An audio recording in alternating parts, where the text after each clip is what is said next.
Hey guys, tonight we're trading in our comfy beds, crisp linens, and gentle diffusers for something a little grainier.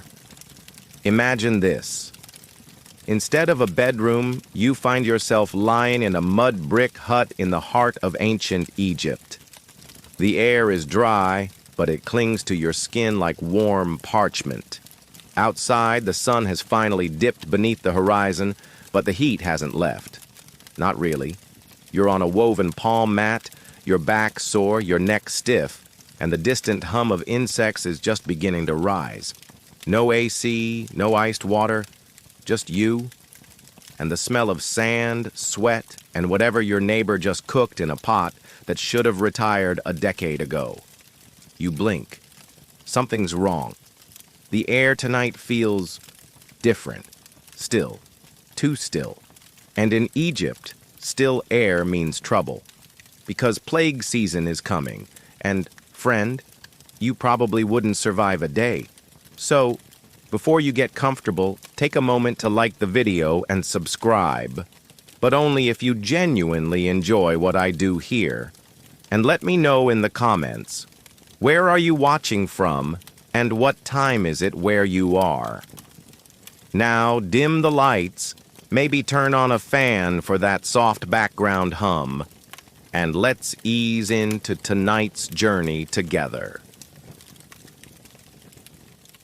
You hear the Nile before you see it. A sluggish hiss in the dark. It's wide, swollen from the recent floods and glistening under the moonlight like a living ribbon of ink. The reeds whisper to each other as you walk by, brushing against your ankles cool and wet.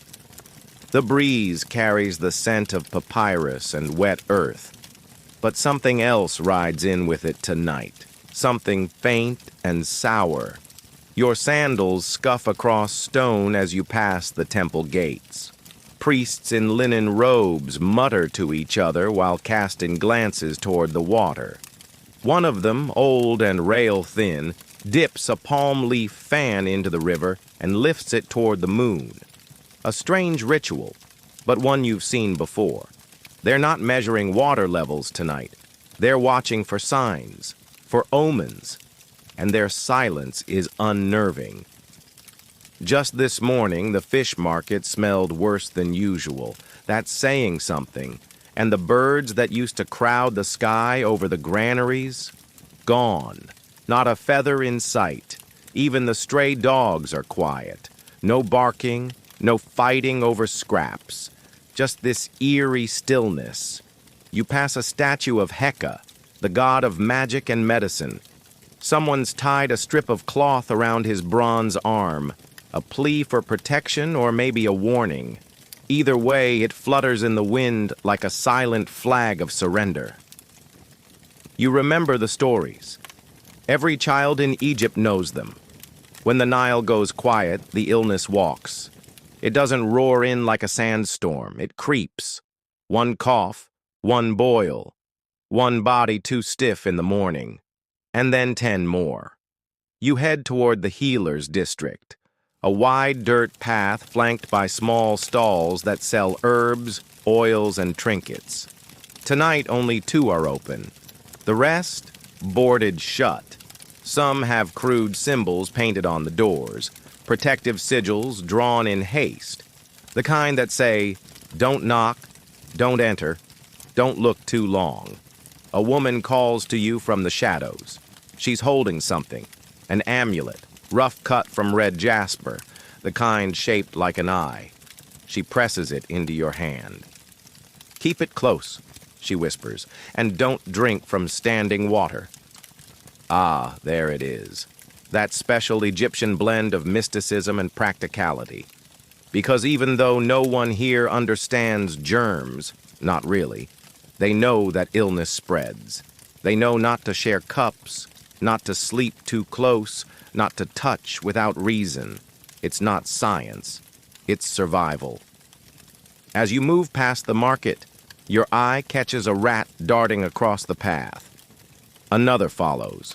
A third stops mid-run, twitches once, and falls still. You freeze. Behind you, the woman with the amulet begins to hum. A lullaby? A prayer? Or maybe just something to keep herself from unraveling. You step onto the bridge that arches over one of the Nile's quieter branches. The stone is warm beneath your feet, but the wind has teeth now. Sharp, dry teeth. You look down into the water and see your reflection. Tired, uncertain, smaller than usual, and something else, ripples, moving against the current.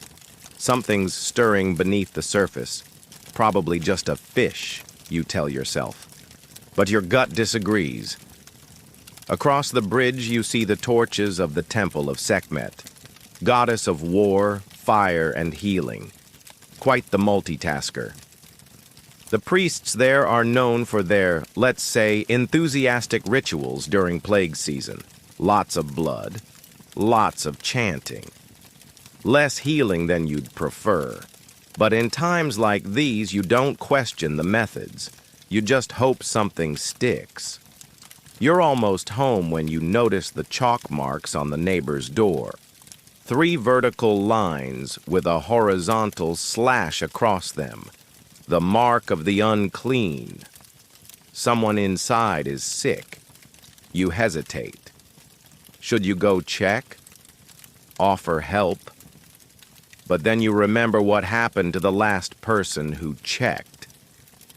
You slip inside your own home quietly. Close the door. Bar it. Light a lamp. You wash your hands in wine. Wasteful, yes, but you're not taking chances. The oil lamp flickers as if nervous. Or maybe it's just you. Outside, a dog howls once. Then silence again. You lie down, staring at the roof made of palm leaves. It rustles gently in the breeze. But you know it's not the roof keeping you safe. It's luck. And maybe that eye-shaped amulet pressed beneath your pillow. As you drift off, you try to remember something. An old saying your grandmother whispered when fevers came through the village. If the water runs dry and the gods fall quiet, don't wait for the sickness. Hide from it. Too bad you're not much of a hider. Tomorrow, the real trouble begins.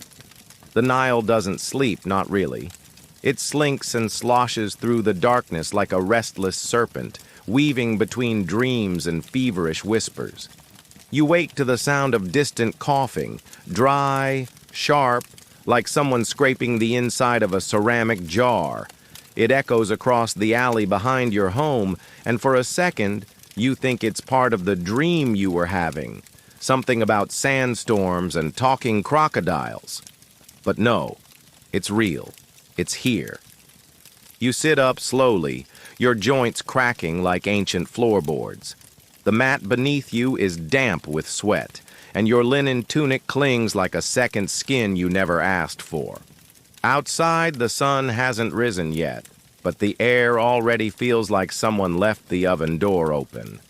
There's a knock at your door, not the polite kind, the frantic fist against wood kind. You hesitate. No one visits at this hour unless it's urgent or contagious. You crack the door open and find your neighbor's son, barely 10, wide-eyed and shaking. "My mother won't wake up," he says.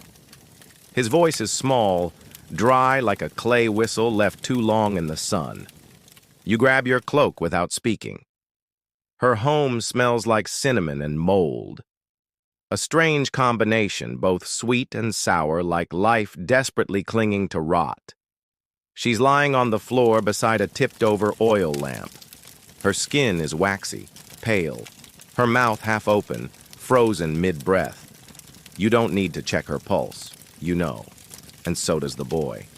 You place a blanket over her body, linen frayed at the corners, and turn to him. "Stay here," you whisper. "I'll send someone." You don't say who, because that's the problem. No one wants to come anymore. Not the priests, not the healers, not even the tax collectors. Death has a way of clearing calendars.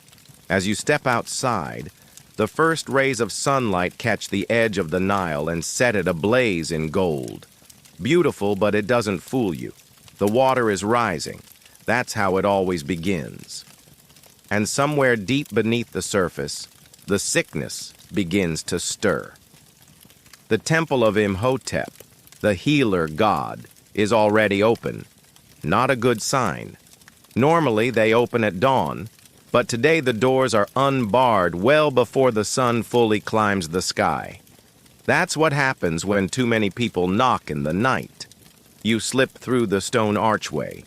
Inside, the air smells of incense, sweat, and desperation. A young priest is grinding something dark and sticky in a shallow basin, dates, honey, and bits of blackened bark. He doesn't look up. "For cough and fever," he mumbles. You ask if there's someone who can tend to the boy's mother. He shakes his head. "Too many requests today. We're marking doors now." Ah, marking doors. The gentlest way ancient Egypt says, "Don't bother us again."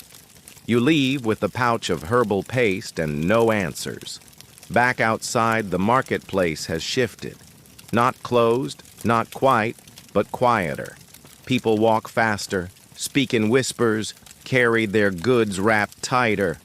Vendors with the strongest perfumes have the most customers. You pass a woman selling onions and garlic, not for food, but for protection. She's tying them into long braids to hang at the entrance of homes. One man walks by wearing a string of dried fish around his neck. You sincerely hope that's not part of a cure, or if it is, that it's not contagious. You stop at a small shrine near the river. Someone has left an offering of lotus petals and a carved wooden frog. A silent plea to Hecate, the goddess of fertility and healing. Her tiny statue watches over the bundle, face eroded from time, yet somehow still patient. There's a legend you remember, that in times of plague, Hecate's breath could revive the sick, if the supplicant's heart was pure. You, meanwhile, just left a dead woman under a blanket and lied to a child. South, not your best shot. Still, you kneel. Not because you believe she'll answer, but because doing something feels better than doing nothing. As you rise, you notice them. Workers by the docks, quietly loading crates onto reed boats. At first glance, it looks normal, routine, but then you catch it. They're moving against the usual flow. Instead of bringing goods in, they're pushing them out. Southward, away from the city. You follow one boat downriver for a while, feet dragging through the dust. The cargo? Not spices, not linen, bodies, wrapped tight. Dozens of them. No mourning families, no chance. Just silence and oars slicing water. You ask one of the dockmen where they're going. He shrugs. Somewhere else. That's all he says. Because in plague season, anywhere that isn't here feels like salvation, even if it's just another patch of sand with fewer coughs. You return home at midday, exhausted. The sun is unforgiving, and the street outside your house has new chalk marks. 2 more doors. You glance at the amulet still hanging around your neck. The red jasper is warm from the heat, or maybe from absorbing every bit of fear you've spilled onto it since last night. Inside, the boy is gone. A neighbor must have taken him. Or maybe he left.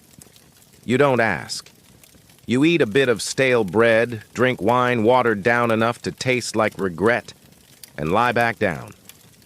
Your eyes drift upward again to the palm leaf ceiling. You count the spaces between the knots. 1, 2, 3. It's going to be a long season, and it's only just begun. You wake up to the smell of smoke. Not the comforting kind from a hearth or incense burner. This smoke is sharper, pungent with bitterness, biting at your nostrils. You sit up quickly, eyes blinking against the haze drifting through your home. It isn't your fire. Someone outside is burning something. Again. You push open the door and step into a street bathed in morning light and shadowed with panic. Across the lane, a group of men is feeding bundles of linen into a pit of flames.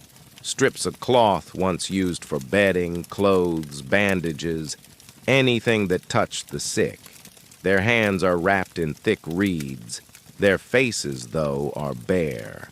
You wonder how long that will last.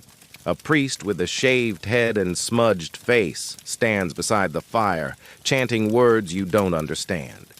You catch a few familiar names: Sekhmet, Heka, Isis, and a lot of unfamiliar smoke. Around his neck, several dried lotus pods rattle like bones in a cup. You watch as they toss in another bundle. This one hisses and writhes before the flames take it. You don't ask what's inside. You already know. Back at the market, the mood has shifted. Again. The garlic vendor is gone, her stall empty except for a torn bit of cloth snagged on the display pole. A new seller has taken her place. A thin man with sunken eyes, offering divine powders from jars that look suspiciously like ground-up bone and ash. You move on quickly. At a booth further down, you spot something stranger. Reed masks, hastily woven and sealed with pine resin. The man behind the stand holds one up to his own face like it's the latest in plague fashion. For the breath, he says. Stops the rot. It smells like burning sandals. You buy two. You don't believe in miracles, but you do believe in blocking whatever's in the air. Down the avenue, the Temple of Bastet has closed its doors. That's a bad sign. The cat goddess is known for her protective energy, especially against disease. When her priests hide, people panic. A woman nearby mutters about a curse. A man slaps her quiet. But you notice something new, too. Fewer people coughing. Not because the plague is easing, but because those who were coughing are no longer walking or breathing. A hush falls over the city, not out of relief, but exhaustion. The kind of quiet that wraps around your ankles like the Nile's reeds, soft, slow, and ready to pull you under. You head toward the garden district. Once, it was the pride of the city, rows of sycamores, palms, and date trees planted in honor of Hathor. Now, the trees stand like skeletons under the heat. The irrigation canals are dry, not even frogs croak. But there's someone there, an old woman, hunched over a pot of boiling water. She's adding crushed herbs, mint, fenugreek, tamarind, and stirring with a stick longer than her arm. She waves you closer. This keeps the breath clean, she says, lifting a ladle of the steaming liquid toward your nose. You inhale. It smells sharp, earthy, medicinal. Or it just makes you sweat, she adds with a wink. You drink it anyway. Later, you walk along the outer wall of the city. The guards posted there used to wear shining bronze. Now they wear scarves soaked in vinegar and keep their distance from travelers. One points at your amulet and nods solemnly. Another holds a torch, daylight be damned. You ask if the trade ships have been stopped. Some, one says. Others are rerouted, Pharaoh's orders. You ask where they're rerouted to. Somewhere less important, he shrugs. Ah, priorities. Back in the heart of town, the baker's oven sits cold. No one dares buy from him. His son coughed blood 2 days ago. You don't even make eye contact. You just keep walking. You pass a scribe writing chalk symbols on the steps of a shop. You've seen the mark before, a single eye above a curved line. The eye watches. It's meant to scare the illness away. The irony, of course, is that the people who draw it usually do so right before they vanish. As evening settles in, the city exhales. People retreat behind doors, bar shutters, burn more incense than their lungs can handle. The smell of frankincense, myrrh, and desperation coats the streets. You duck into your home just as the wind changes direction. That's what they say, anyway, that when the disease moves, the air shifts.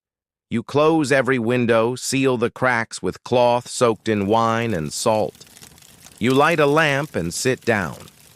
There's something almost peaceful about the end of a plague day. Not because things are better, but because, for one more night, you're still here. Outside, a child starts singing. The same lullaby your mother used to hum when the fevers came through. You hum along, quietly, because sound, soft, familiar sound, is sometimes the only thing louder than fear. You don't know what time it is when you wake. There's no rooster crowing, no sun peeking through the gaps in your reed shutters. Just the low, rhythmic thud of something against the ground. You lie still, heart thumping a little too fast for this early in the day, or night, or whatever liminal hour this is. The sound grows louder. Thud, thud, pause. Then again, thud. You rise slowly, careful not to make a sound, and inch toward the door. You press your ear against the wood.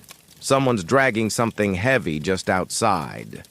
You imagine all the worst possibilities at once. Bodies, furniture, maybe even one of the temple statues finally fed up and marching off on its own. You crack the door open. It's two men from the sanitation guild, if you can even call them that. They wear patched tunics and tired expressions, their feet coated in dust and worse. Between them, they haul a crude wooden litter. There's a figure on it, wrapped in linen from head to toe, arms crossed like a sleeping pharaoh. But this one's no royal, no procession, no prayers. Just two overworked men and the cold, soft hush of early morning. They nod at you. You nod back. No one speaks. There's nothing left to say. Later, you step outside again, this time in full daylight. The streets are emptier than they were even yesterday. You recognize the quiet not as stillness, but as retreat, like the city itself is trying to hold its breath. You walk down toward the southern quarter, where the workers' homes cluster near the clay fields. Normally, it's full of life, shouts, trade, song. Today, the main road is blocked with woven mats and stacked amphorae, a makeshift barrier. A small child sits at the edge, legs crossed, drawing in the dirt with a stick. You ask if the healer has come. She doesn't look up. She did. She didn't leave. You make your way instead to the temple of Serket, goddess of healing venom and poisons. It's a modest structure, barely a temple at all, more like a shrine with delusions of grandeur. But it has one thing the others don't: the snake healer. You've never learned her real name. Everyone just calls her that. She's thin, sharp-eyed, always smells faintly of thyme and smoke. Some say she speaks with cobras, others say she is one. Either way, she's still treating people, brave, mad, or both. You find her grinding something into a paste: pomegranate rind, vinegar, ashes, and what might be scorpion stinger. She looks up at you. "You're not sick," she says flatly. "Not yet," you answer. She tilts her head. "Then help me keep it that way." You spend the afternoon hauling jars of oil, refilling bowls of water, soaking linen in what she calls sacred sour. It smells like feet and spoiled lemons. She dabs it on patients' foreheads and wrists. You flinch the first time. They don't. One man mutters about frogs. Another sees birds that aren't there. A third simply weeps, whispering over and over, "The Nile's gone black. The Nile's gone black." You don't know whether he's wrong. Between patients, the snake healer gives instructions in clipped tones. Cut the rot, burn the linens, feed the strong, leave the rest. You ask if that last part is a joke. She doesn't laugh. Do you believe in the gods? You ask her at one point. She wipes her hands on her tunic, leaving dark streaks. I believe in mold, she replies. I believe in clean water. I believe in keeping your nose covered and your mouth shut. Practical faith. The Egyptian way. That night, you return home sore and stained. You can't get the smell out of your nose. Spice, sweat, sickness, smoke. It's all clinging to your skin like second thoughts. You wash your hands in a bowl of sand, like the old soldiers used to do in the desert. It doesn't help much. You sit by the window and watch the stars come out. They look the same as always, distant, cool, unconcerned. The same stars the pharaohs watched from their palaces. The same stars the slaves saw from the backs of their carts. The same stars now watching you wonder how many more days this will last. A knock at the door. Gentle this time. You open it to find a small bundle left on the step. No note.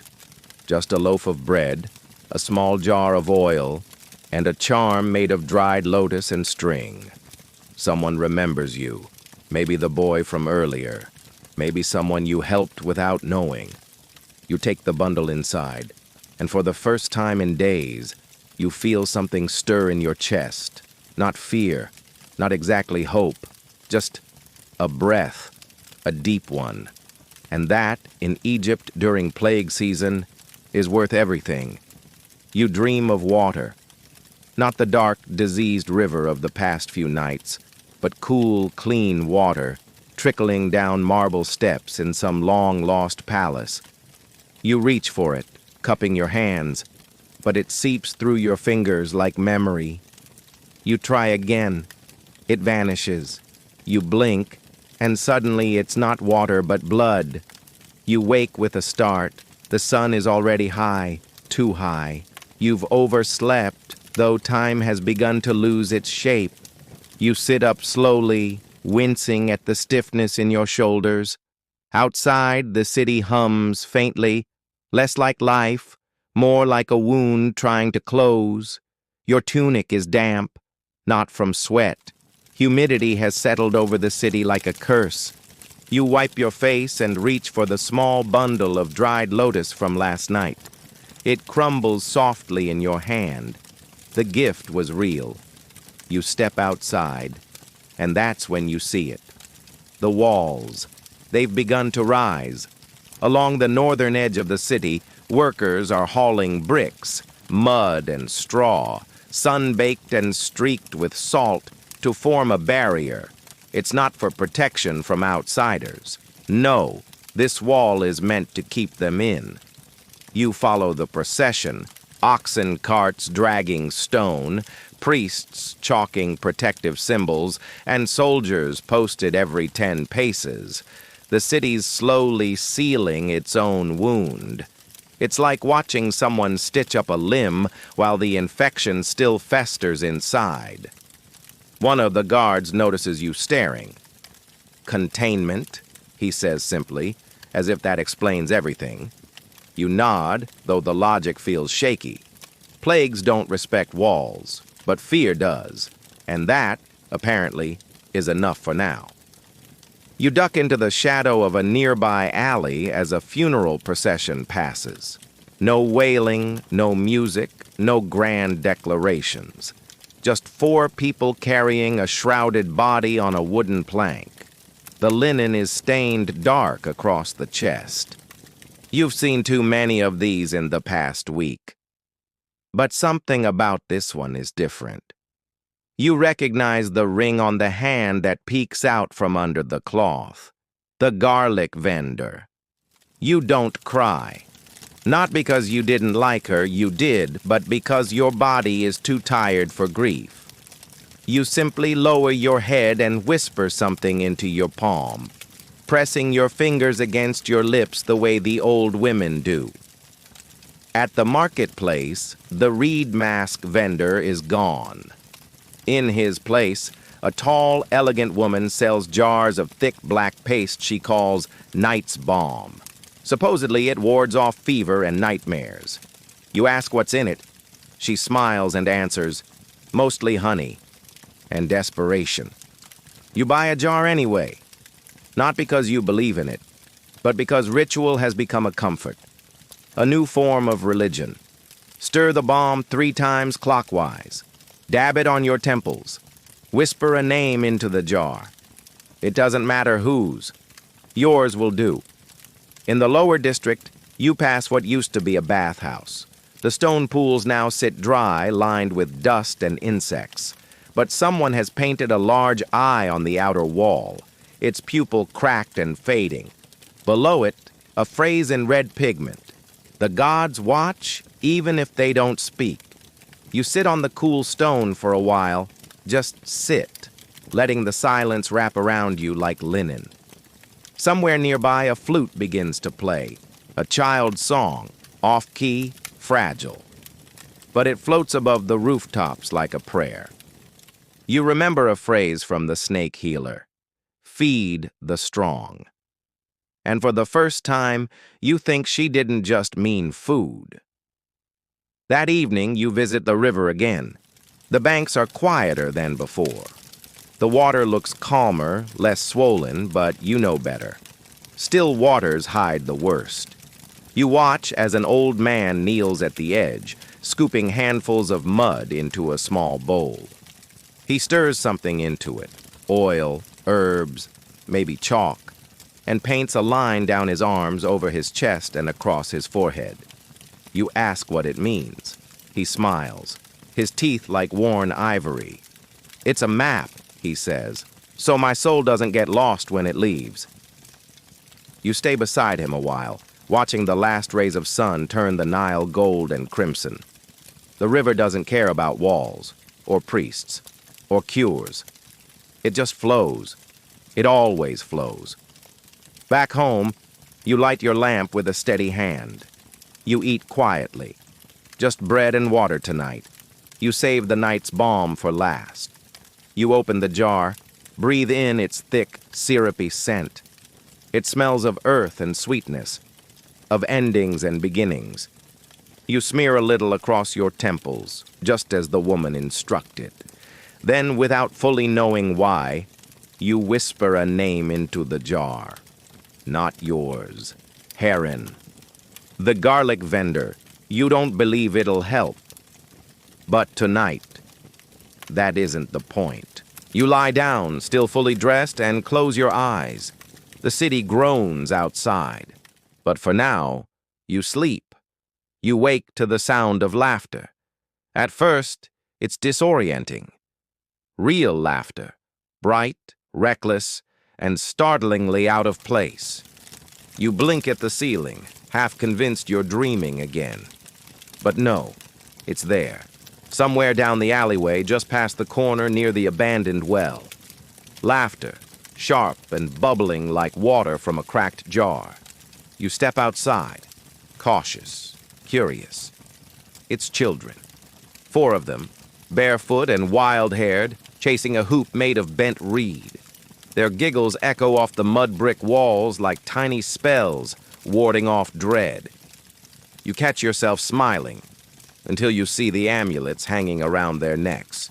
Not for style, for protection. One of the kids runs up to you, tugging on your cloak. Want to see something? He asks, breathless. You hesitate but nod. He pulls you to a crumbling wall where, drawn in charcoal and red ochre, is a strange scene. A jackal-headed god chasing away shadowy figures with long arms and mouths full of smoke. That's Anubis, he says proudly. He keeps the breath monsters out. You crouch to study it. The proportions are all wrong, the style childish and wild, but the message is clear. Even in fear, they draw hope. You tousle the boy's hair and whisper, "Good work, little scribe." He beams. You leave with a heart a little lighter. The day grows hotter than usual, like the sun's making up for lost time. You pass an alley where a priestess fans herself with a palm frond while murmuring prayers to Thoth. She stops mid-chant and points at the clay jug in your hand. "Don't drink from the public cistern," she says flatly. You ask why. "Because I just saw a rat crawl into it and die," she answers, deadpan. You nod. Pour the water out. Pretend you weren't going to drink it anyway. At the Temple of Sekhmet, there's a new development. Rows of small jars lined up neatly on a cloth-covered table. Inside each, a different salve, oil or powder, each marked with a symbol carved into the clay. A young priest, barely older than the laughing children earlier, explains, "These are for balancing your ka and ba. If they stay too far apart, the illness sneaks in." You nod thoughtfully, though you're not entirely sure what he means. You select a small jar of blue-gray paste. It smells like crushed mint and old papyrus. "Apply it to your throat before sleeping," he says. "It keeps the dreams clean." You hand over a copper ring in payment. As he wraps the jar, he mutters, "They say even Pharaoh is using this now." You raise an eyebrow. He shrugs. Or maybe that's just what we tell people to make them feel better. Fair enough. Near the granary, you spot the sanitation men again. They're hauling another cart, but this time not of bodies, of broken beds, stained mats, and torn curtains. They nod at you, and you nod back, the way soldiers do when they pass each other and know the war isn't over. One of them spits into the dust. "At least the rats are dying too." Small victories. That afternoon, the snake healer finds you. She appears suddenly, as she always does, like she simply steps sideways out of a shadow. "You're not sick yet," she says, examining you with those cobra eyes. You raise a brow. "Is that disappointment I hear?" "Not yet," she smirks. "But your neighbors are." You follow her back to a nearby home. Inside, it's sweltering. A woman lies under damp linen, trembling. Her eyes are open, but she doesn't see you. Her husband paces the room, clutching a dried bunch of mint like a talisman. "She hasn't eaten," he says. "She won't speak." The snake healer pulls a small vial from her satchel and pours a few drops onto the woman's lips. Then she beckons you closer. "Sit. Talk, even if she doesn't answer." You frown. "About what?" "Anything. A dream. A story. Something alive." So you sit. You tell the woman about the children's drawing, about the priest with the fake pharaoh story, about the rat in the cistern and how you poured the water out like a hero. She doesn't blink, but her chest rises, slow and steady. And that, for now, is enough.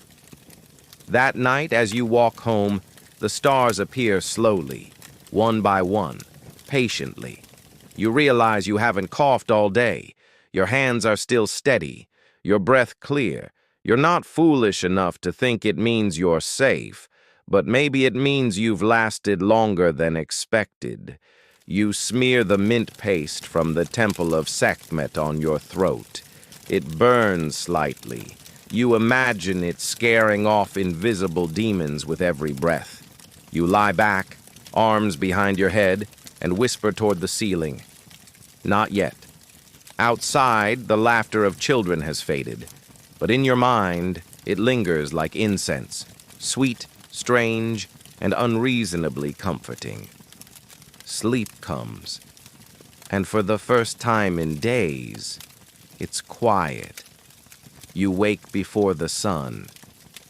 Not out of fear this time, but instinct. Something in the air has shifted. It's cooler, drier, still tense, but less hostile. You sit up slowly, blinking at the outline of the room as it softens from black to gray. Outside, the first birds call to each other, low, uncertain chirps. You haven't heard them in days. You step into the street. The city is breathing again cautiously. There's no parade, no trumpets, no official announcement that things are better. But you can feel it. The worst may have passed, or maybe it's just hiding for now. In Egypt, both hope and illness are skilled at playing dead. You walk the main road toward the central plaza. For the first time in what feels like years, the smell of bread hits your nose. Real bread. Not burnt, not stale. Fresh. You follow it like a dog and find the baker, yes, that baker, back at his oven. His sleeves rolled high, his brow streaked with ash and flour. You raise a hand in greeting. He shrugs. The boy stopped coughing. You nod. He doesn't say more. He doesn't need to. You buy a loaf, still warm. It steams in your hands like a blessing. At the market, the vendors are back, but different.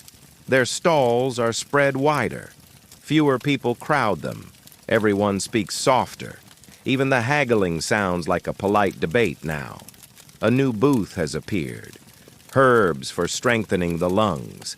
Lemongrass, mustard seed, juniper berries, all tied together in fragrant bundles. You pick one up and sniff. Sharp, invigorating. The woman behind the table smiles at you. First inhale's free, she jokes. You take a deep breath, eyes watering. Remind me to regret this later. On the eastern wall of the city, someone has painted a mural. It's crude, but moving. A woman holding a child in one hand and a jar of healing oil in the other.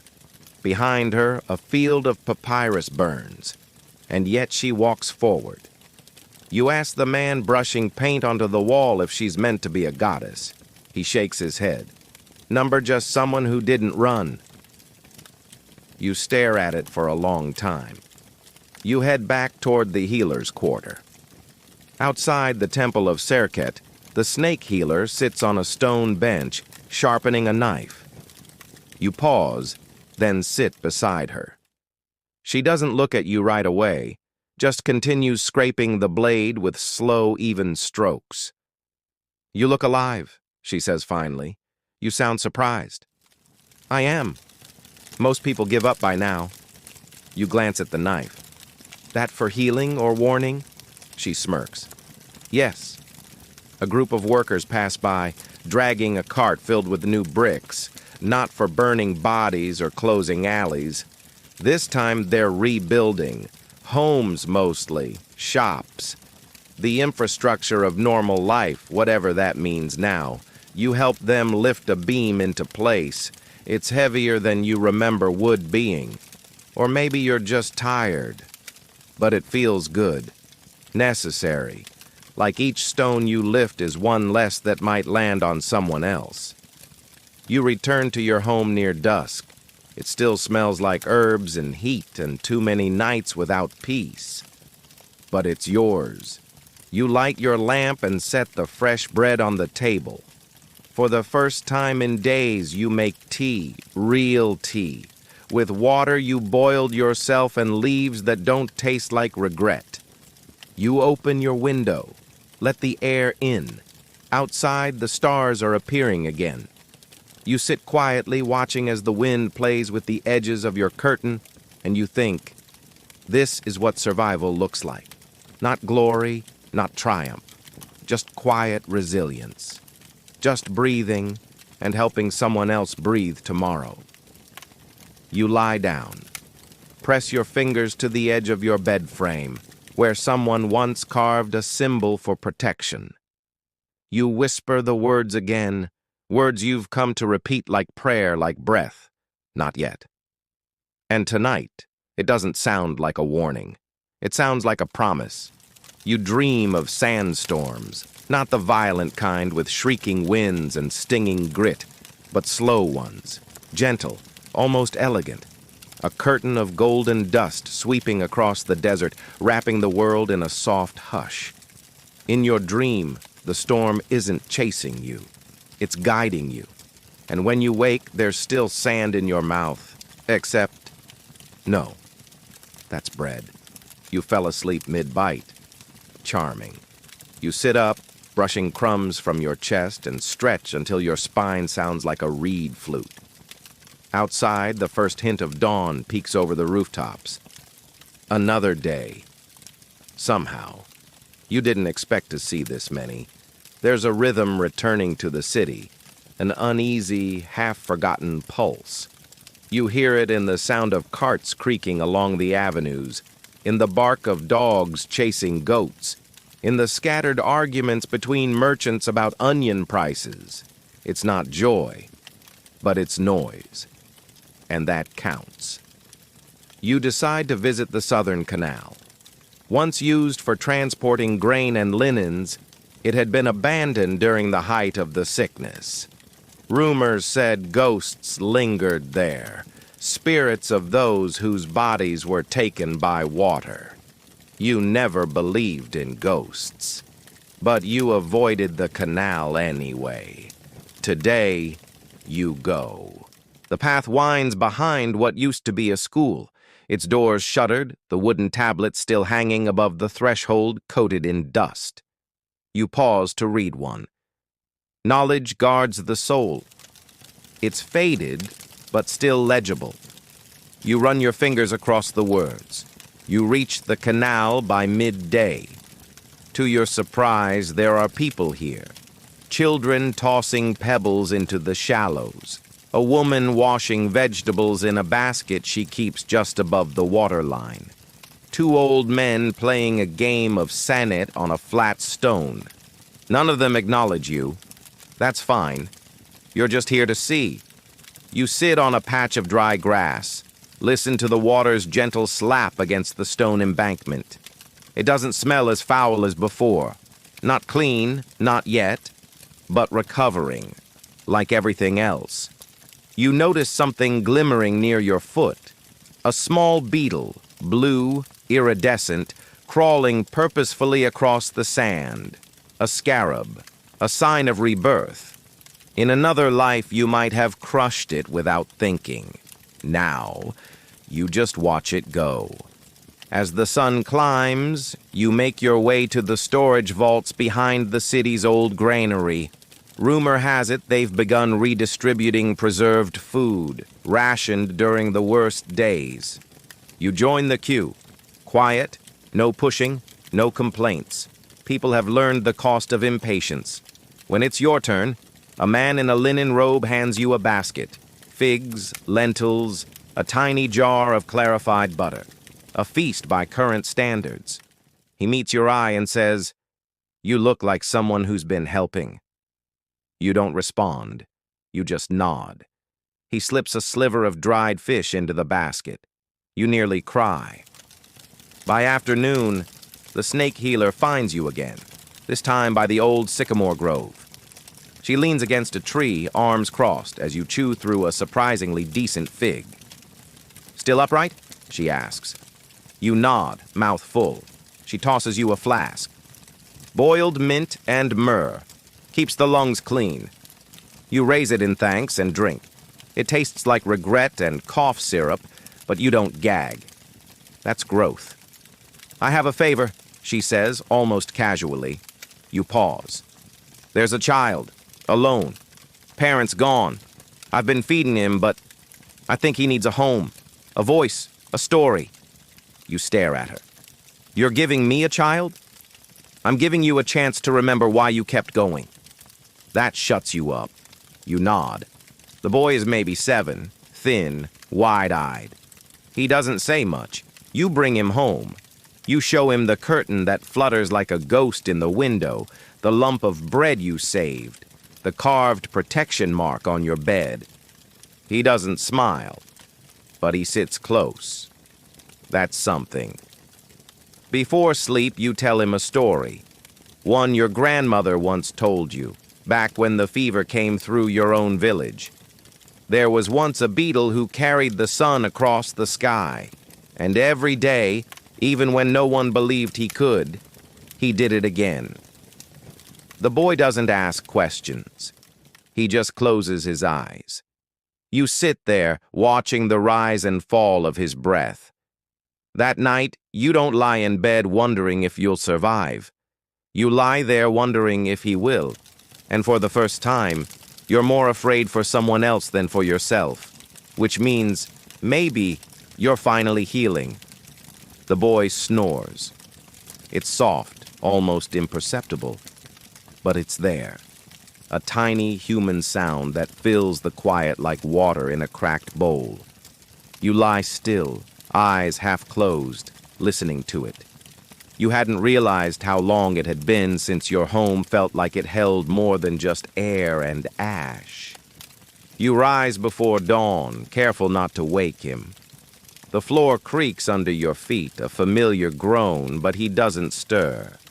You wrap yourself in your old cloak and step into the street, where the world is still deciding whether to wake up or roll over.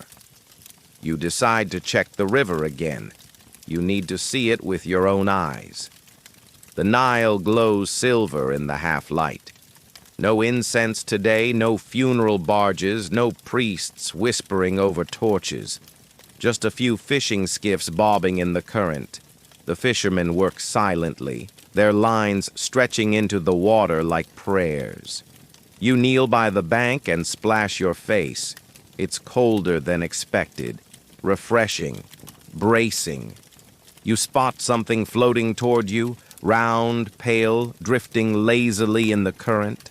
A pomegranate, whole, untouched. You reach out, pluck it from the surface. Water streams down your fingers as you cradle the fruit. In ancient times, the pomegranate was a symbol of health, renewal, life bursting from bitter seeds. You wipe it on your cloak, smile slightly. Message received. You head back through the merchant quarter.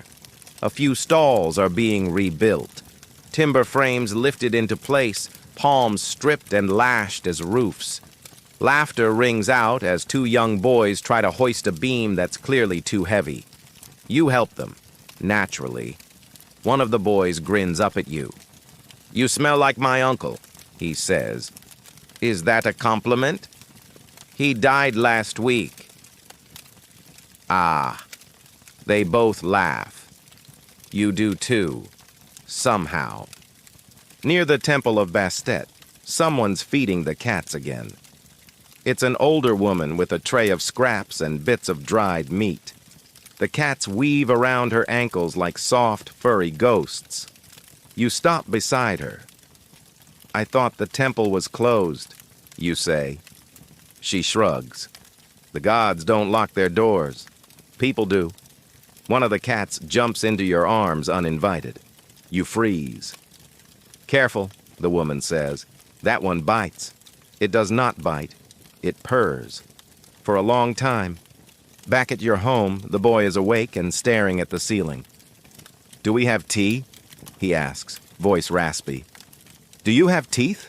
you counter. He nods. "Then yes, we have tea."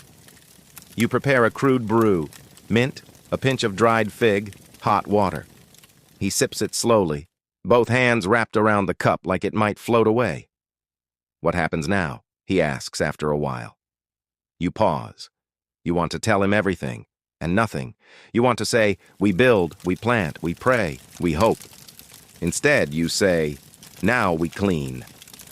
The next few hours are a blur of sweeping, scrubbing, sorting. You clear out the cloth you haven't touched in weeks. You toss old herbs, rinse every bowl. The boy helps, or tries. He mostly makes a mess, but it's an intentional mess, and that's something sacred these days. You find your old sandals under the bed. He tries them on. They flop comically with each step. You laugh so hard your side aches. You haven't laughed like that in moons. In the afternoon, the snake healer visits. She doesn't knock, she never does. She eyes the boy, the clean floor, the tea set. She raises a brow. "Well," she says, "you didn't die?" You bow slightly. Your disappointment is palpable. She smiles faintly. "I brought something." From her satchel, she produces a single scroll. tightly wound, sealed with wax. "What is it?" you ask. "A story," she says. "For him, for you, for later." You take it, heavy in the hand, light in the heart. That evening, you walk with the boy to the canal. He carries the pomegranate. You watch as he places it gently into the water and whispers something you don't hear. You don't ask. He turns to you. "Is it over?" You think about it. The disease hasn't vanished. The fear still lingers. The dead are still buried under fresh soil. But something inside you is different, not untouched, but upright. "Not over," you say, "but better." As night falls, you light the lamp. The boy curls beside you. The cat, yes, you brought the cat home, don't overthink it, settles at your feet. You open the scroll the snake healer gave you. Inside is a simple line of ink written in firm hand. Every breath is a blessing borrowed from silence. Spend it kindly. You read it aloud. The boy closes his eyes. You look up at the stars. They're brighter tonight. Or maybe you're just ready to see them again. You blow out the lamp and sleep. The rain begins just before dawn. You'd forgotten the sound of it. Soft and tentative at first, like fingers tapping on clay, then bolder, fuller. It rolls across the rooftops, slides down the mud brick walls, and pools in the cracked corners of the street. The boy is already awake, staring at the window. "Is it a flood?" he asks, voice hushed like he's afraid of spooking the sky. "No," you say. "Just the gods remembering we're still here." You open the door. The scent hits you first. Clean earth, wet leaves, something green beneath the dust. The city glistens like someone polished it in secret. Every surface looks softer, less cruel. Even the streets breathe easier. You step outside barefoot. So does the boy. You let the rain fall onto your face, soaking through your tunic, dribbling down your spine. It's cold, shocking, glorious. For a few perfect minutes, there is no plague, no fear, no past. Just the rain. At the plaza, people gather like moths drawn to cool fire. No one speaks loudly. They just stand, together, faces tilted up, arms at their sides, accepting. An old woman clutches a clay pot with cracks along its rim. She holds it under a drain spout until it's full. Beside her, a child lets the water pour over her head like it's a crown. Even the guards at the city gate lower their spears and lift their hands skyward. One of them laughs. Not bitterly, not in mockery. A real laugh. You barely recognize the sound anymore. You walk with the boy to the temple quarter. Most doors are open. Offerings sit on steps. Flowers, bread, amulets, folded notes too damp to read. At the temple of Thoth, a scribe writes blessings onto scraps of bark, short phrases in dark ink, pinned under pebbles to keep them from blowing away. You read one. "We forgot we were soil. Now we remember." You write your own. The boy watches you, then scribbles something with your borrowed reed pen. His handwriting is a disaster, but the intent? Perfect. You find the snake healer at the edge of the orchard that survived the drought. She's standing under a fig tree, letting the water fall onto her open palms. You join her in silence. Finally, she speaks. "They say rain is the god's way of rinsing away memory." You nod. "Maybe some memories deserve to be rinsed." She looks at you, really looks. "Not this one." You glance down. The tree at her back is blooming. Tiny green buds. Hope disguised as fruit. Back at home, the cat is wet and furious. It gives you a look that says, "How dare the sky displease me," before curling into a damp loaf near the fire pit. The boy pulls off his soaked tunic and wraps himself in your spare one. It hangs off him like a tent. You hand him a warm stone to hold. He grips it like treasure. That evening, you light 2 lamps, one for you, one for someone you lost. You don't say their name aloud, but you feel their absence soften, not disappear, but loosen its grip. Outside, the rain slows, then stops. You step out one last time. The world smells new. You return to bed, blanket pulled up, the boy curled beside you, his breath steady and even. You whisper one more prayer, not to a god, to the moment, that it may stretch, that it may hold, that it may not ask for more than you've already given. Sleep drifts in, not heavy, not desperate, just gentle. You close your eyes, and the city sleeps with you. You wake to silence, not the kind that comes after disaster, not the suffocating hush of mourning or fear. This silence is gentler, natural, like the city itself has settled into a sigh after holding its breath too long. You lie still for a moment, listening. The boy is still asleep beside you, arms sprawled across the mat like he fought dreams and won.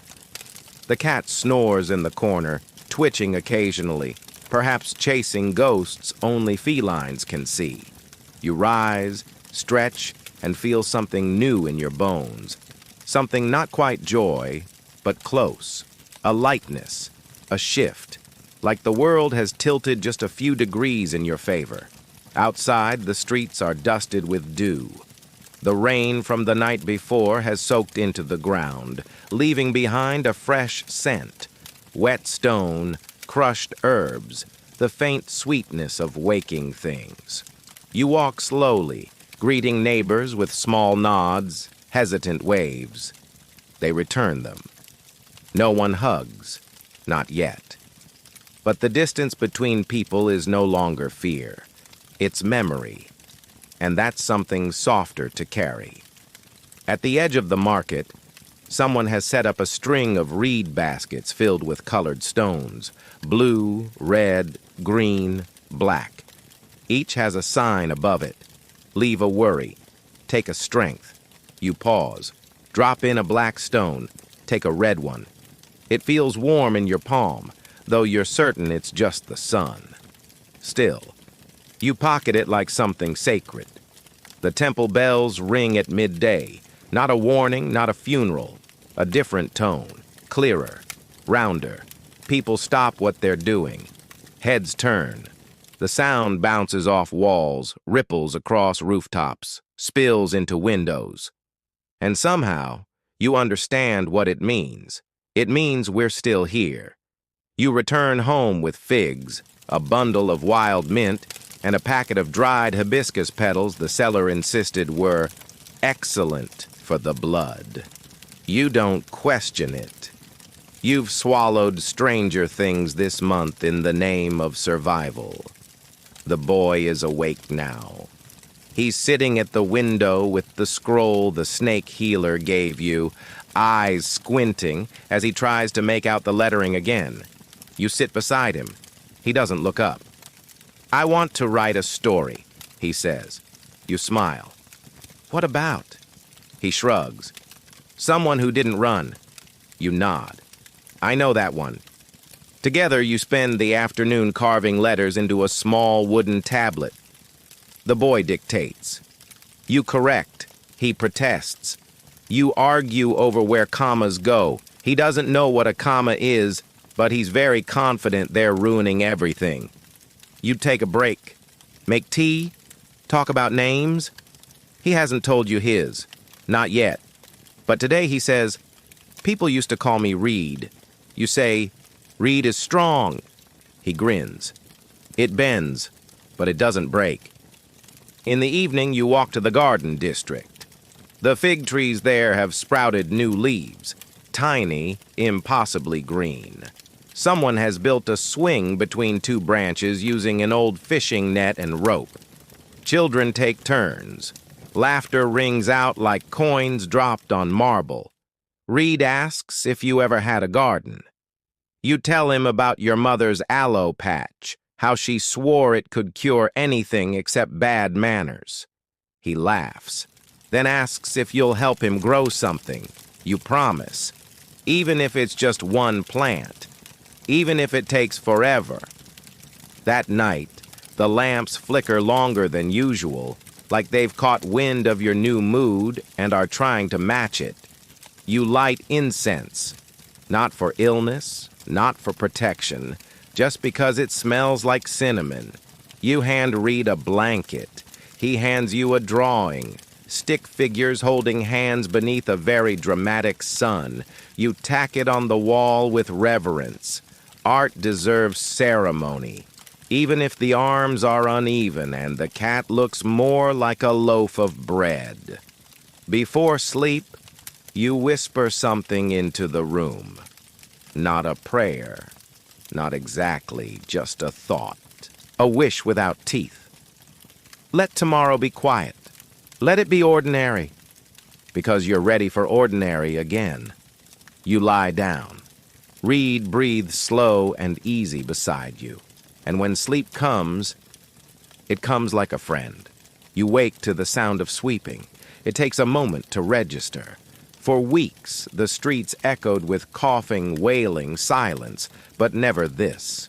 The rhythmic hush of a broom across stone, familiar, mundane, glorious. You rise, rub your eyes, and peer out the window. A man is sweeping the road in front of his home. No ceremony, no audience, just him, his broom, and the quiet resolve of someone taking back their corner of the world, one leaf at a time. You smile. It's going to be an ordinary day, and somehow, that's extraordinary. Reed is still asleep, snoring softly under a blanket that's half off the mat. The cat is using his back as a heated cushion, completely unbothered by the concept of personal space. You leave them be. In the kitchen corner, you prepare tea, mint and hibiscus. The red petals swirl in the clay cup like a storm. You take a sip, tart, bright, alive. You place another cup by Reed's side. By the time you've finished tidying up, he's awake, sitting up groggily, hair a tangled nest. He takes the tea wordlessly, sips it, grimaces. "What is this?" he asks. "Strength," you reply. He shrugs. "Tastes like flowers arguing." You spend the morning repairing the doorway. The lintel cracked during the last heavy storm, and you've been ignoring it. But not today. Today you find the right stones, patch the frame with care, and hum while you work. Reed sits nearby, drawing in the dirt with a stick. You ask what he's sketching. "Map of the city," he says, "but only the parts I like." You glance over his shoulder. He's drawn crooked houses, a crooked river, and you, stick-armed, long-nosed, and clearly heroic. You're touched and vaguely offended. Later, you walk to the riverbank together. The Nile flows gently now, its current smooth and unhurried. You see other families here, some praying, some washing, some simply standing with bare feet in the mud, remembering what it feels like to feel. A woman lights a tiny boat on fire and pushes it out to drift. You watch it bob downriver, the flame flickering in defiance. Reed watches too. "Is that for the dead?" he asks. You nod. "Do we know them?" You shake your head. "Doesn't matter." He nods solemnly, then picks a lotus flower from the edge and tosses it in after the boat. The gods, if they're watching, must smile at that. You take a new path home, through the quarter where the builders live. The sound of chisels and hammers fills the air. The walls they're fixing weren't cracked by war or flood, just time. And that's okay. Repair is a form of praise. You help carry a beam for a man with a bad leg. He insists he can do it himself. You insist harder. When you're done, he gives you a piece of honeycomb from his lunch. You share it with Reed on the way home. It sticks to your fingers. He gets half of it in his hair. You decide not to comment. That afternoon, you organize the back shelf. Finally. You find things you'd forgotten. A bundle of dried sage, a child's tooth wrapped in twine, not reeds, you hope, and a carved figurine of Sekhmet, lion-headed and fierce. You place her by the door. She's earned it. Reed surprises you by cleaning the mat without being asked. You don't say anything. Just raise an eyebrow and nod once, the way the snake healer does when she's impressed but refuses to admit it. He beams. That evening, you share dinner. Lentils, flatbread, olives. Nothing special, but it feels like a feast. You light a lamp, not because it's too dark, but because you can. And when Reed pulls out the wooden tablet and asks if he can keep writing the story, your heart does something it hasn't done in a while. It expands. He scratches out new lines, tongue sticking out in concentration. You ask what part he's on. The middle, he says. You glance over. It reads, "And even though they were scared, they kept building things, like tables and jokes and mornings." You nod. That sounds true. Before bed, you tell him a story, a short one, about a reed that floated through flood and drought and never snapped. That didn't try to be a tree, just tried to stay standing. Reed doesn't say anything, but when you look over, he's asleep, his hand still clutching the stylus. You remove it gently, blow out the lamp. Outside, the broom swishes again. Ordinary, perfect. You wake to birdsong. Not the lonely chirp of one brave bird on a roof, but a full chorus. Sparrows, doves, even the raspy shriek of a heron overhead. It fills the morning with motion, with rhythm, with the unmistakable sound of a city stretching its limbs. You rise slowly, carefully, savoring the moment like a first bite of something sweet. Reed is already up, crouched by the door with a string of small feathers and beads. "What's that?" you ask, still scratching the sleep from your eyes. "A trap," he says proudly. "For what?" "Bad luck." You smile, then pause. "Does it work?" He shrugs. "It hasn't not worked." Fair point. You spend the morning tending to the alley garden. It's barely a garden. Just a few stubborn sprigs of mint and some spindly greens struggling up between the cracks in the wall. But today, you treat it like a royal courtyard. You weed, you water, you whisper encouragement. Reed pokes the soil with a stick, pretending to be a priest blessing the harvest. He mumbles invented prayers in a deep voice, occasionally slipping in words like cheesecake and fart for his own amusement. You don't correct him. The gods have a sense of humor. At the plaza, something remarkable is happening. A storyteller has returned. You recognize him from before, the wiry old man with silver-threaded hair and a scarf covered in ink stains. He stands atop a crate, arms wide, drawing in a circle of children and adults alike. His voice rises and falls like the Nile itself, telling tales of gods disguised as cats, of kings who wept for their gardeners, of plagues that ended when a child spoke the truth. People laugh, gasp, some even cry. You and Reed sit at the back, the sun warm on your shoulders. "Is it true?" Reed whispers after one especially wild tale. "Which part?" you ask. "The part where the goddess turned into wind and swept all the sickness away?" You think about it. "I think," you say, "that people are the wind. Sometimes." He nods solemnly, like he understands more than you intended. You visit the snake healer that afternoon. She's crushing herbs outside her hut, sleeves rolled, a new scar visible on her forearm. You raise an eyebrow. "Got bit," she says. "By a patient." You blink. "Is that normal?" "Define normal." "Fair enough." She hands you a bundle wrapped in waxed cloth. Boiled willow bark for fevers, just in case. You thank her, tuck it under your arm. She watches you a moment longer than usual. "You're smiling more," she says. "You're observing more," you shoot back. She doesn't deny it. You pass the Temple of Heka on your way home. Someone has hung a fresh banner across its arch. Magic is memory made useful. You repeat it under your breath as you walk. Reed picks up the chant behind you. Together you say it 3 times. You don't know why, but it feels like the right number. At home, you find someone has left a small offering by your door. A clay bead shaped like a fig, glazed in green. Reed picks it up, turning it in his fingers. "Maybe it's a thank you, or a warning," you suggest playfully. He gasps in mock fear. "The figs are watching." You grin. He pockets it anyway.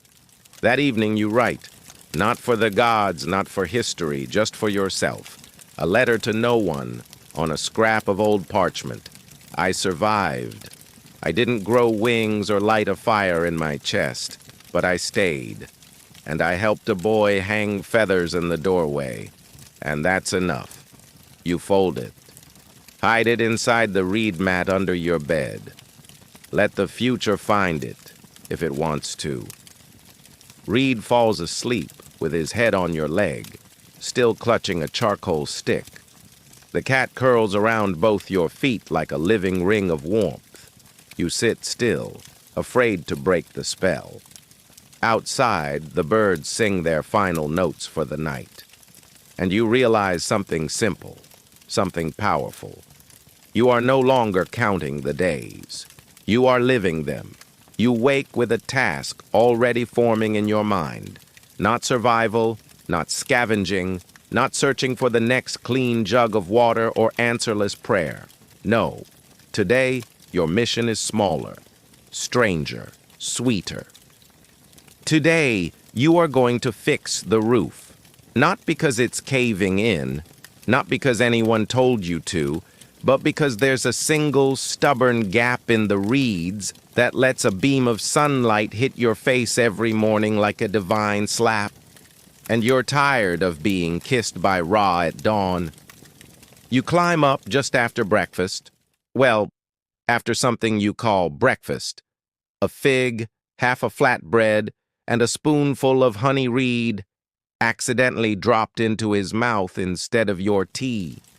He watches from below, arms crossed, offering unsolicited advice like a professional roof consultant. "You're going to fall," he says helpfully. "Not today," you mutter, adjusting your grip on the reed bundle. "Maybe don't step on the bendy part." You pause. It's all bendy. Exactly. You reconsider everything about this plan, but you patch the hole. You do it. And when you finally climb down, sweaty and scratched, Reed hands you a cup of water like you just returned from war. You sip it slowly, like a champion. That afternoon you hear drums. Not ritual drums, not temple warnings. Music, actual music. You and Reed follow the sound to a side courtyard where 2 teens have turned a stack of crates into an impromptu stage. One plays a stringed lyre, the other taps out rhythms with spoons on pottery shards. A small crowd claps along, hesitant at first, then bold. Someone starts dancing. You're not sure who moves first, Reed or the cat, but within minutes he's spinning in wild circles, arms flailing, hair flying. The cat sprints after his shadow like it's chasing prey. You lean against the wall and let it wash over you. This moment, this chaos, this joy that dares to exist after everything. You visit the record keeper near dusk. Not a temple scribe, just a tired woman with ink-stained fingers and scrolls piled to the ceiling of her hut. She's been quietly recording the events of the past season. Births, deaths, floods, rumors, dreams. She gestures to a fresh scroll and says, "If you had to write one line about now, what would it be?" You pause, then say, "We're remembering how to belong to the world again." She writes it without comment, nods once. That's enough. As the sun sets, you and Reed walk along the outer wall. The city below glows in warm amber tones, fires lit for cooking, not burning. People speak in soft voices, some singing. "Do you think it's really over?" he asks. You think of the snake healer's scar, of the half-empty temples, of the gardens just beginning to sprout. "No," you say honestly, "but I think we're over the worst."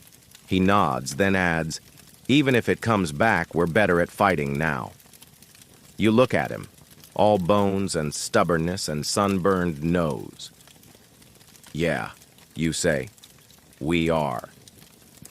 That night, you mend Reed's tunic with thick thread and clumsy stitches. He insists it looks worse now. You insist that fashion is a curse of the rich. You light a lamp and the cat jumps into your lap. You pretend to protest. You lose. Reed draws on the back of an old scroll. It's the two of you, standing on a roof with the sun behind you. The figures are even more crooked than before, but this time, you're both smiling. You hang it on the wall with pride. Before sleep, you write one more line in your journal. The roof is patched. The child is fed. The world turns. And for now, that's enough. You close your eyes and sleep like someone who knows, deep in their bones. You've earned it. The smell hits you before your eyes even open.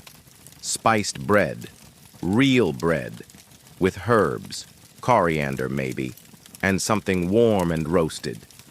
Your stomach growls with a force that startles both you and the cat, who leaps off your chest in protest. You sit up, bleary-eyed. Reed is crouched by the fire pit, proudly holding a slightly charred loaf on a clay tile. His hair is wild, his tunic stained, and his smile is dangerous. "I made breakfast," he says. You eye the loaf. "Is it edible?" He grins wider. "Define edible." You take a cautious bite. It's hot, dense, a little too enthusiastic with the salt. It's perfect. You decide to spend the day helping others repair their homes. There's a rhythm to it now. Sweep, stack, patch, laugh. Everyone's rebuilding something, roofs, stalls, faith in each other. You and Reed move between homes like traveling patchwork merchants, trading jokes for tea and nails for figs. At one point, you help an elderly man fix a broken wall. He doesn't speak much, just gestures and grunts. But when you finish, he presses a tiny carved bead into your hand. "Protection," he rasps. It's shaped like a falcon, wings open. You thank him, genuinely. He nods once, then waddles off, muttering about glue and the price of onions. You pass the temple of Bastet. The priests are feeding cats and hanging wreaths of flowers from the lintels. One of them, a young acolyte barely older than Reed, offers you a small satchel. "For your home," she says. "It wards off bad dreams." Inside is a mix of dried mint, cedar, and crushed lotus petals. Reed sniffs it and sneezes violently. "It works," he says, eyes watering. At midday, you return to the plaza for the community meal. It's the first one in weeks. Clay pots of lentils bubble gently over fires. Someone roasts chickpeas. Someone else hands out cups of cucumber water like it's a festival. It feels strange at first. Gathering again, eating among strangers. But slowly, conversation weaves its way between bites. A woman tells a story about finding her grandmother's old comb buried under the floor mat. A boy boasts that his father survived 3 whole days of the bad cough and still fixed their door. Reed listens wide-eyed. You just sit and let it soak in. The snake healer finds you as the crowd disperses. "You're starting to look soft," she says, smirking. You hold up your bruised hands. "Does this look soft to you?" She laughs, an actual laugh, not her usual sharp exhale. "Come," she says. "I want to show you something." She leads you to a grove just outside the city walls. The soil is dark, damp. There are rows of saplings, sycamores, palms, even a few timid olive trees. Children water them with clay cups. Teenagers stake them upright with broken reeds. "This," she says, "is tomorrow." You kneel, run your fingers through the soil. It smells rich and alive. The banners are new, paint still drying, colors bright, like someone refused to let memory fade into dust. People hang garlands of dried herbs across the gates. Children carry clay lanterns in their hands like promises made visible. You offer incense at the gate. Not out of fear this time, but thanks. At the center of the plaza, a group of elders performs a slow procession. They hold palm branches and chant a hymn you haven't heard since before it all began. The words catch in your throat. Not because you've forgotten, but because they've returned to you too easily. Your body still remembers how to worship, how to hope. Reed joins the children painting stones in a circle around the fountain. Each one writes a name, someone lost, or someone saved, or maybe someone imagined. He asks what name he should write. You tell him, yours. That's who survived. He writes Reed in big, unbalanced letters, then adds a small drawing of the cat in the corner. Of course. In the afternoon, the city holds a quiet moment of stillness. Everyone stops. 1 minute. No work, no noise. Just breathe. You sit beside Reed on a low wall. Around you, everything halts.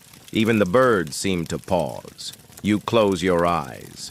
For 1 minute, you are part of something whole. A city remembering. A people forgiving.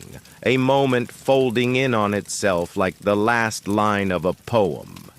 Later, you visit the snake healer. She's planting something in the soft soil behind her hut. Blue lotus seeds. Tiny, impossible things. Will they grow? You ask. She shrugs. Maybe. Doesn't matter. Why plant them then? She wipes her hands on her tunic, stares at the sky. Because something should. You kneel beside her. Dig your hands into the warm earth. Say nothing. But everything you're thinking buries itself beneath the surface, like a seed waiting for its time. That evening, the city glows. Not with firelight, but with softness. Lamps in windows, songs from doorways, children laughing as they chase each other between shadows. Even the cats look like they believe in tomorrow. You and Reed sit at your doorstep, sharing slices of melon from the grocer's gift basket.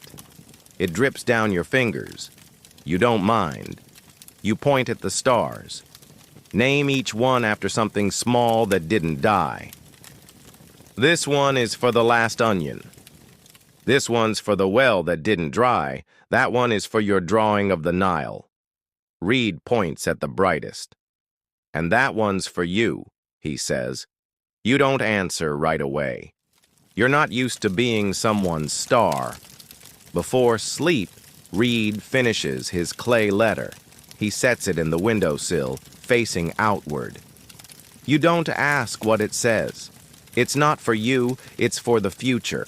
You watch him fall asleep, and for the first time, you don't worry about what comes next.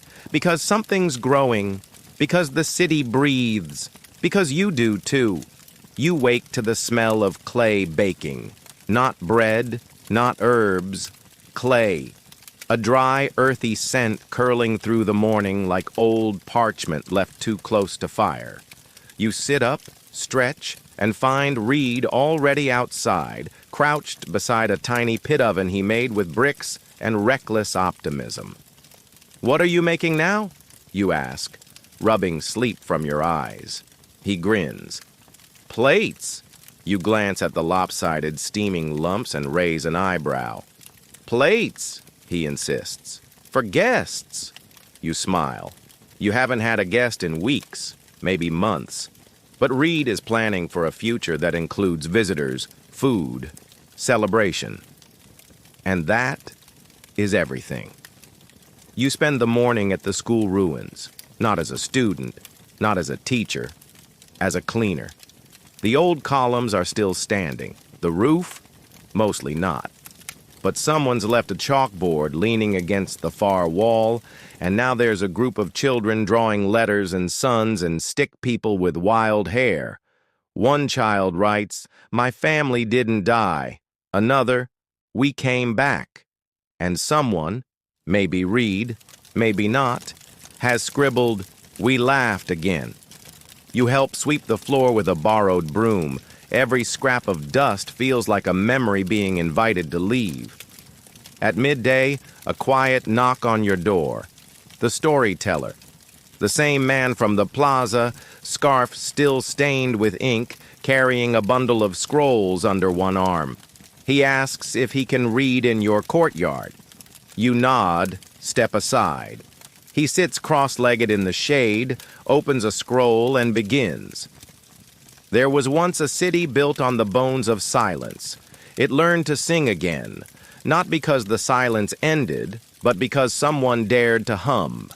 People gather, neighbors, strangers, even the snake healer, lurking in the back like a suspicious cat. Reed sits front and center, hands on knees, eyes wide. You lean against the doorway and listen. And when the storyteller finishes, no one claps. They just nod, like they've remembered something too old for applause. That evening, a messenger arrives at your door. He carries a wax tablet with a simple request. Will you speak at the rebuilding ceremony tomorrow? You stare at the words for a long moment, then laugh. Not mockingly, not nervously, just amazed. You're no priest, no scholar. You're just someone who didn't leave. And maybe that's enough now. Reed spends the evening coaching you. You should start with something dramatic, he says, mouth full of melon. Like, we have lived with ghosts, and now we plant gardens. That's not bad.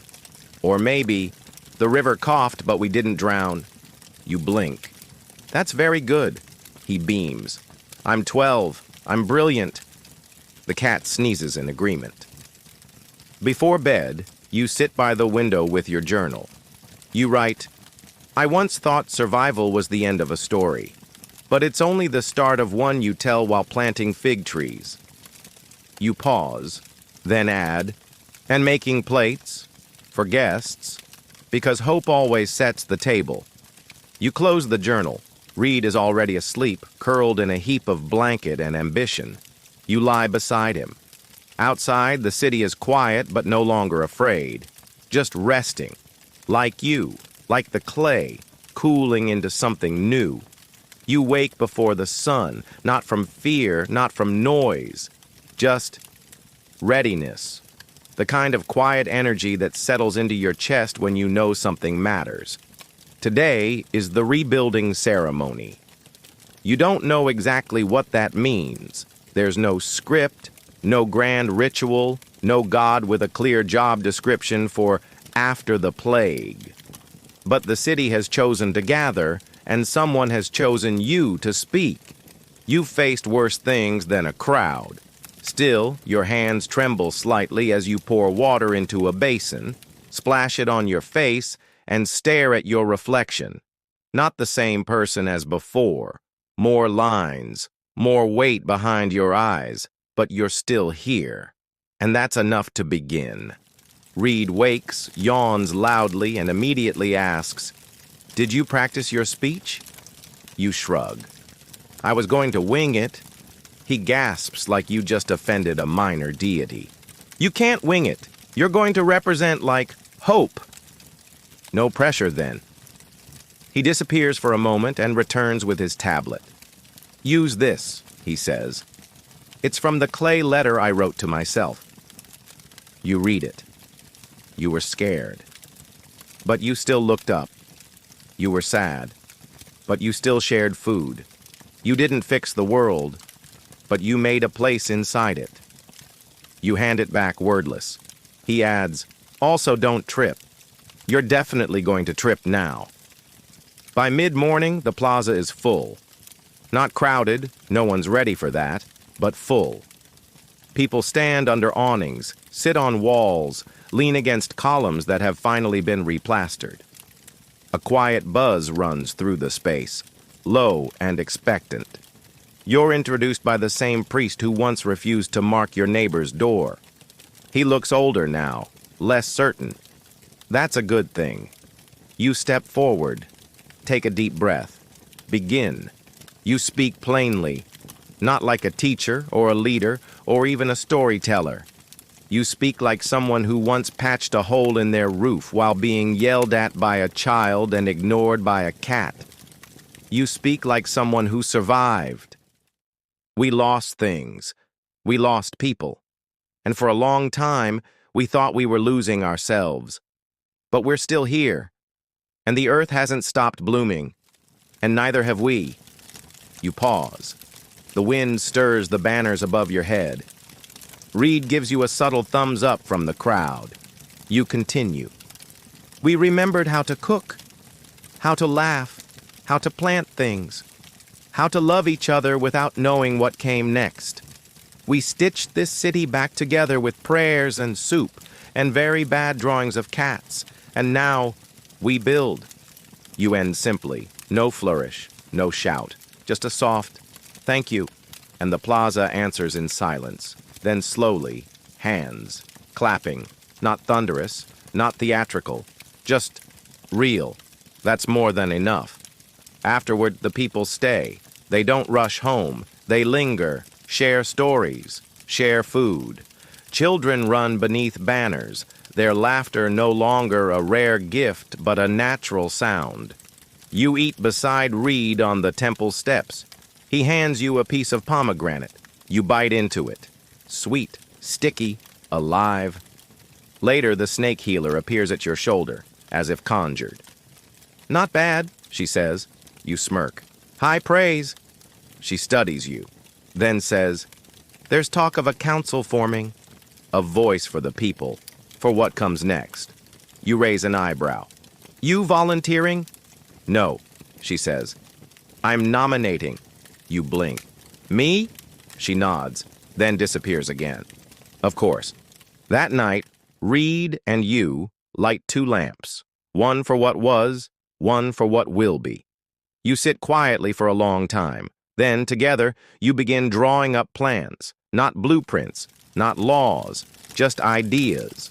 A school, a garden that anyone can tend, a library with room for scrolls and drawings, a wall for names, and maybe, just maybe, a festival every year where people dress as gods and toss bread from rooftops.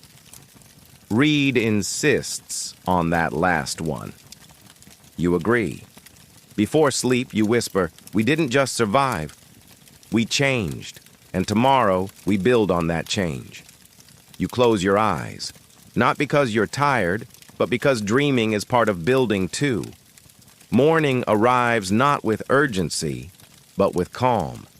The air is cool, the city is slow, and for once there's no list pressing against your spine, no task demanding to be done before breakfast. You and Reed sit on the roof. Yes, that roof. The one you once patched in a panic and now treat like a front-row seat to the rebirth of the world.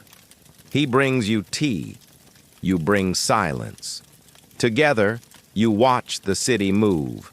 Vendors set up their stalls without rushing. Children carry baskets of fresh dates.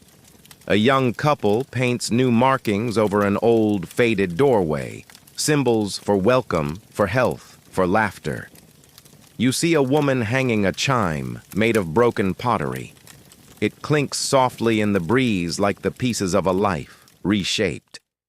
Even the river seems slower today, not lazy, just content. Reed leans against your side. I'm going to write a book one day, he says. You smile. About what? About all of this, but not just the sad parts. You ruffle his hair. Promise? He nods, serious. Only if you promise to still be around to read it. You don't speak. You just hold his hand. That's promise enough. At midday, the new garden opens. Not the temple one, the people's one. You and Reed plant the first seed together, a fig tree, small, stubborn, full of possibility. He insists on naming it. Call it breath, he says. You whisper the name to the soil like a blessing. That evening, you find time to write. Not a list, not a prayer, just this. Today, we didn't fear. We didn't run. We stood in the sun and planted a tree named after the thing we fought hardest to keep. Tomorrow will come, but tonight is ours. Now dim the lights. Maybe turn on a fan for that soft background hum. And let yourself settle. Let the dust of the day fall away. Let the sound of ancient water, soft footsteps, and reed-wrapped prayers quiet your thoughts. You are safe now. The doors are barred, but not from fear. The fire flickers low. The boy breathes evenly. The cat dreams of impossible birds. And the city, your city, sleeps, not because it must, but because it can. So drift. You've earned it. Let go. Let go. Let go. The story ends here. If you want me to share any other stories, please comment for me. Thank you. Good night. Twilight.